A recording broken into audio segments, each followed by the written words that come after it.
வணக்கம் மாணவர்களே. இந்த வீடியோவில் 10ஆம் வகுப்பு கணிதம் அலகு 3 இயற்கணிதம் இதில் பயிற்சி 3-5 முதல் கணக்கு பார்க்க போகிறோம். என்ன கொடுத்துருக்காங்க பாருங்க, சுருக்குக. இங்கே ஒரு 3 இயற்கணித கோவைகள் இருக்கு. இதை நம்ம சுருக்கி எழுதணும். முதல் இது எடுத்து எழுதலாமா பாருங்க. முதல் இது என்ன இருக்குன்னா 4x² பை 2z² பெருக்கல் 6 x z-3 பை 20 y-4. இதை நம்ம சுருக்கணும் பாருங்க. இது எல்லாமே காரணிப்படுத்தி கரெக்டாக இருக்குது. அப்படியே நம்ம கேன்சல் பண்ண வேண்டியதான். கேன்சல் பண்ணிட்டு மிச்சம் இருக்கிறத எடுத்து எழுதுனா போதும். அதான் என்னது சுருக்கி வரக்கூடிய ஆன்சர். இங்கே கேன்சல் பண்ணால் நல்லா இருக்காது. இது இன்னொரு தடவை நம்ம எழுதிடுவோம்.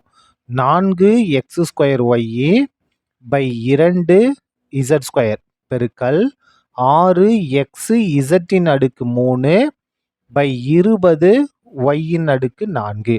இப்போ நம்ம இதை கேன்சல் பண்ண போகிறோம். கேன்சல் பண்ணுமா? இந்த இடத்துல பாருங்க, ஓ 2 2, 2 2 4. முதல்ல நம்பரை கேன்சல் பண்ணுறோம். அதுக்கு அடுத்து பாருங்க, ஓ 2 2, 5 2 20. அதுக்கு அடுத்தது இப்போ பாருங்க, இந்த இடத்துல 2 பாருங்க, மொய் 2 6, 10 இருக்கா, 2 10. நம்பரை நம்ம கேன்சல் பண்ணிட்டோம். இப்போ பாருங்க, இதில் இருக்கக்கூடிய மாறியை நம்ம கேன்சல் பண்ணணும். ரொம்ப கவனமாக கேன்சல் பண்ணுங்க. பாருங்க, இங்கே z² இருக்குது, இங்கே z-3 இருக்குது. அப்போ இந்த z² முழுசாக கட் ஆகிட்டு இந்த அடுக்கு 3 இருக்குல்ல, இந்த அடுக்கு 3ல் இந்த 2 குறைஞ்சி 1 வரும். அதாவது அடுக்கு 1 வரும். சரியா? வேற எது நமக்கு கேன்சல் ஆகும் பாருங்க. அதுக்கு அடுத்தது இங்கே என்ன இருக்குது பாருங்க, y இருக்குது. y-1 முழுசாக கட் ஆயிரும். இந்த y-4ல் 1 குறைஞ்சி 3 வரும். சரியா? அதாவது என்ன கண்டிஷன் அப்படின்னா, a⁻m பை a⁻n a⁻m-n வகுத்தில் இருக்கும்போது அடுக்குகளை நம்ம கழிச்சு எழுதுவோம். அதான் நம்ம இது பண்ணியிருக்கோம். சரியா? இப்போ பாருங்க, நம்ம எல்லாத்தையும் கேன்சல் பண்ணிட்டோமா? வேற என்ன இருக்குது பாருங்க, வேற எதுவும் இல்லை. மிச்சத்தை அப்படியே எடுத்து எழுத போகிறோம் பாருங்க. கவனமாக எழுதணும். இங்கே என்ன இருக்குது, நம்பர் எழுதிடுவோம். முதல்ல 3 இருக்குது, இங்கே ஒரு x² இருக்குது பெருக்கல் இங்கே ஒரு x இருக்குது பை இங்கே என்ன இருக்குது பாருங்க, 5 இருக்குது, y-3 இருக்குது. சரியா? 4ல் 1 கேன்சல் ஆகி போய் 3 இருக்குது. இப்போ பாருங்க, ஈக்குவல் டு 3, x² x-ஐயும் பெருக்குனா x-3. இந்த இடத்துல பாருங்க, இந்த z இருக்கா, z-ஓட அடுக்கு 1 இருக்குது. அதை விட்டுட்டேன் பாருங்க. z-ஓட அடுக்கு 1 வந்துடும். நீங்கள் அடுக்கில் 1 போட்டாலும் சரி போனாலும் சரி எந்த தப்பும் இல்லை. இப்போ பாருங்க, 3 அப்படியே வந்துடுச்சு. x² x-3 இந்த z அப்படியே வந்துடும் பை 5 இன்ட்டு y-3. இதான் என்னது சுருக்கி நமக்கு கிடைக்கக்கூடிய answer. 3x-3 z by 5 y-3.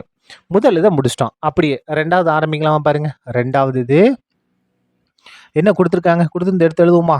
p² minus 10p plus 21 by p-7 பெருக்கல் p² plus p minus 12 by p-3 அடுக்கு 2 ஈக்குவல் டு. இங்கே பாருங்க, இங்கே என்ன இருக்குது, ஒரு இருபடி பல்லுறுப்புக்கோவை இருக்குது. இதை நம்ம காரணிப்படுத்தணும். இந்த இடத்துல காரணிப்படுத்தி காமிக்கிறோம் பாருங்க. p² கெழு 1, மாறிலி உறுப்பு 21. இப்போ 1 21 பெருக்குனா 21. p-யோட கெழு என்ன இருக்குது பாருங்க, -10. 2 நம்பரை பெருக்குனா 21 வரணும். கூட்டினாலோ கழிச்சாலோ -10 வரும். எந்த நம்பர்? 3 21.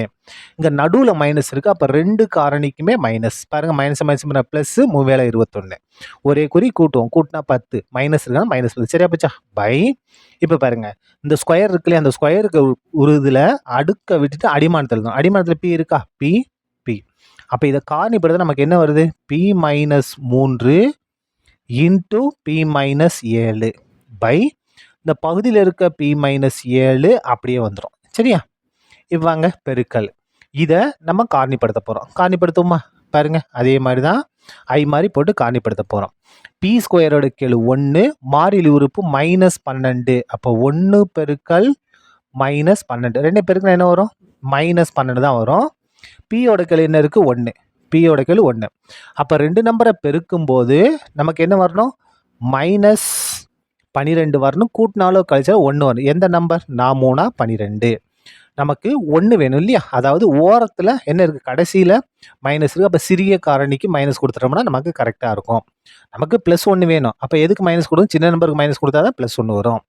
பாருங்க, பை இந்த இடத்துல ஸ்கொயர் இருக்கா, ஸ்கொயர் விட்டுட்டு அடிமானம் p பி எழுதிட்டோமா?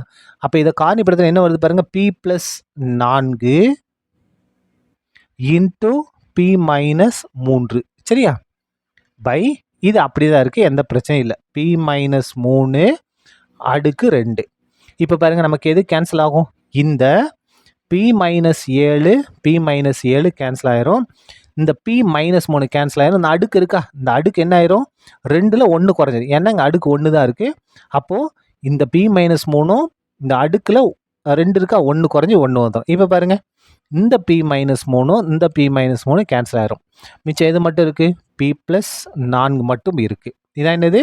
நமக்கு தேவையான ஆன்சர், சுருங்கிய வடிவம், சுருக்கி கிடைக்கக்கூடியது. அதுக்கு அடுத்தது மூணாவது பார்ப்போமா? பாருங்க மூணாவது என்ன இருக்குன்னா 5t3 பை 4t மைனஸ் 8 பெருக்கல் 6t மைனஸ் 12 பை 10t. இதை நம்ம காரணிப்படுத்துகிறோம். முதல்ல காரணிப்படுத்துவோமா? இந்த 5t3 நம்ம எதுவும் செய்ய முடியாது, அப்படியே இருக்கட்டும். பை இதுலேருந்து நம்ம 4 பொதுவாக எடுத்துருவோமா? 4 பொதுவாக எடுத்துட்டோம்னா அங்கே டி மட்டும் இருக்கும். மைனஸ் இங்கே 8 இருக்குது, நம்ம 4 பொதுவாக எடுத்துருக்கோம். அப்போ 4 2 8. அப்போ இந்த இடத்துல என்ன வரும்? 2 வரும். உங்களுக்கு சந்தேகம் தான் பெருக்கி பாருங்கள். 4 டி பெருங்க 4t, 4 மைனஸ் 2 பேர்னா மைனஸ் 8. கரெக்டாக இருக்கா? இப்போ பாருங்கள் இதிலிருந்து நம்ம எதை பொதுவாக எடுக்கலாம்? பாருங்கள் 6 12 இருக்கா, அப்போ 6 நம்ம பொதுவாக எடுத்துட்டோம்னா இங்கே டி மட்டும் இருக்கும். மைனஸ் 12 இருக்குது, நம்ம 6 எடுத்துட்டோம். அப்போ 6 12. இங்கே என்ன இருக்கும்? 2 மட்டும் இருக்கும். By 10t. இப்போ எது கேன்சல் ஆகும் பாருங்கள்? D minus 2 D minus 2 cancel. இந்த இடத்துல பாருங்கள். அதுக்கு அடுத்தது ஓரஞ்சா 5 ஈரஞ்சா 10. அதுக்கு அடுத்தது ஓரெண்டா 2 முயரெண்டா 6. அதுக்கு அடுத்தது வேறு என்ன இருக்குது பாருங்கள்? கேன்சல் பண்ணது இங்கே டி இருக்குது, இங்கே டீயின் அடுக்கு 3 இருக்குது. இதை கேன்சல் பண்ணுவோமா? இந்த டி கேன்சல் ஆயிரும். இந்த அடுக்கு 3 இருக்கா, 3ல் இங்கே அடுக்கு 1 தானே இருந்துச்சு, 1 குறைஞ்சி 2 வந்துடும். அப்போ மிச்சம் என்ன இருக்குது பாருங்கள்?